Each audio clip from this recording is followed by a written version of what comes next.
அஸ்ஸலாமு அலைக்கும் வரஹ்மத்துல்லாஹி வபரகாத்துஹு.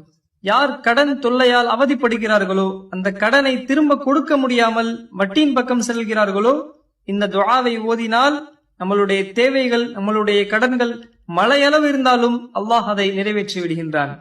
அலி ரலியல்லாஹு அன்ஹு அவர்களிடம் ஒரு மனிதர் வருகிறார். வந்து, எனக்கு பணம் தேவைப்படுகிறது, எனக்கு வருமானமும் இல்லை, எனக்கு வேலையும் இல்லை என்று முறையிட்டார். அதற்கு அலி ரலியல்லாஹு அன்ஹு அவர்கள், நான் உனக்கு சில வார்த்தைகளை கற்றுத்தரட்டுமா என்று கேட்டார்கள். அந்த வார்த்தை நபி ஸல்லல்லாஹு அலைஹி வஸல்லம் அவர்கள் எனக்கு கற்றுக் கொடுத்த வார்த்தைகள் என்று கூறினார்கள். அந்த வார்த்தைகளை நீ கூறினால் உன்னுடைய தேவைகள், உன்னுடைய கடன்கள் மலையளவு இருந்தாலும் அல்லாஹ் அதை நிறைவேற்றி விடுகிறான் என்று கூறினார்கள். அதற்கு அந்த மனிதர், உடனே கூறுங்கள் என்றார்கள். அல்லாஹும்ம அக்ஃபினி பிஹலாலிக அன் ஹராமிக வ அக்னினி பிஃபضலிக அம்மன் சிவாக. யா அல்லாஹ், நீ எதையெல்லாம் ஹலாலாக ஆக்கியிருக்கிறாயோ அதிலிருந்து எனக்கு நீ போதுமாக்கி வைப்பாயாக. நீ எதையெல்லாம் தடுத்திருக்கிறாயோ அதிலிருந்து என்னை நீ பாதுகாத்து விடுவாயாக. நான் எதை கேட்டாலும் உன்னுடைய கிருபையை கொண்டு உன்னிடமே கேட்டு பெற்றுக் கொள்ள வேண்டும்.